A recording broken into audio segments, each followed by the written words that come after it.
Welcome back. It's hard to see with his shadowy nature, but I've caught a cat and he's enjoying a bath right now. Anyway, sorry for I've got a little bit of one of my famous sinus infections, so I may sound a little raspy. Anyway, the message this week is hopefully a message of great hope and encouragement. And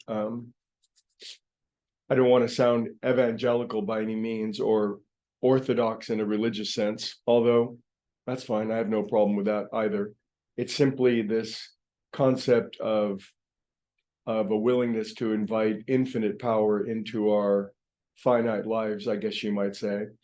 And I guess the metaphor that I would want to use today is that I bet being a parent teaches you a lot. I'm not a parent except of this cat, but all flippancy aside, from what I've gathered, the adventure of being a parent is one of the great educational experiences available to all humans, and humans have been doing it for a long time. But there's from what I've heard as a parent, there's simply a healthy parent simply lets their kids go at some point.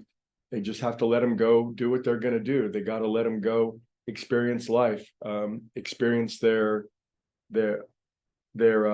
failures, experience their triumphs, and you got to let them go. The parents that don't do that, well, we hear about those parents. They're smothering, or they're codependent, or they're in the way, or they're helicopter or something like that.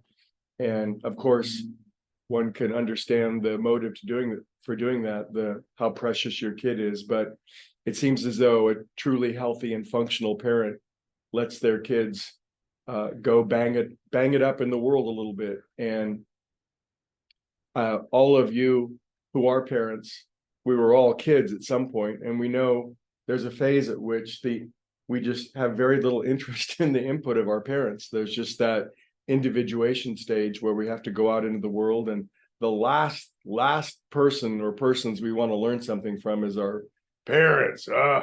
God. And so, we're going to go try it our own way. And this of course is a function of evolution, isn't it? Is to go out and try new things. And some new things work, but most of them actually don't, and the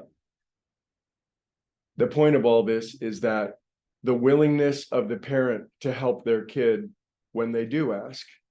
So it seems to be one of no matter what character defects or flaws a parent might have, their exceptional, unvarying willingness to help their child when the child does ask for help if they're struggling.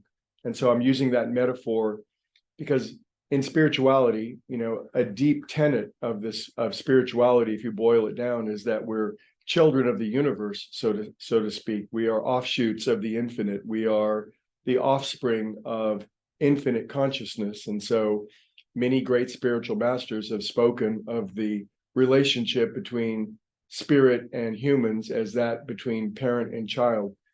But it's quite available for any child to go their whole life without asking for help or resisting it or being unwilling. But that's fine. The parent doesn't need to interfere unless they're asked. And oftentimes, if they're not asked, their unsolicited advice is usually rejected anyway.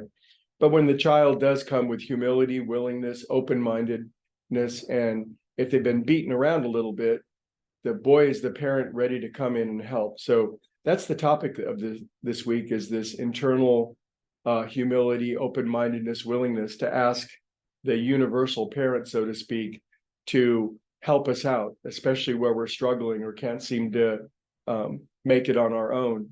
And that leads to the final topic very quickly, is what's called the unexpected blessing, the blessings that are beyond your wildest imaginings. I think most of us are steeled and girded against the unexpected. It's like we're always ready. It's like nothing is too bad to be true. My bank might fail. The climate might collapse. Just the usual stuff. Bam, the unexpected is always ready to get me. But if we turn to the infinite power of the universe, what's available for you listening within the sound of my froggy voice is the unexpected blessing, the blessing that is that blows your mind, that astonishes you, that amazes you, that moves you in a quantum leap. in the direction of your destiny. That's what happens when we ask our universal parent. So thoughts and ideas and concepts on this internal invitation, I guess you might say, and the great blessing that comes when we allow the power of the universe to work in and through us. Stay dry. Sun comes out tomorrow, just in time for my retreat. And I will see you on the morrow as well. Bye-bye.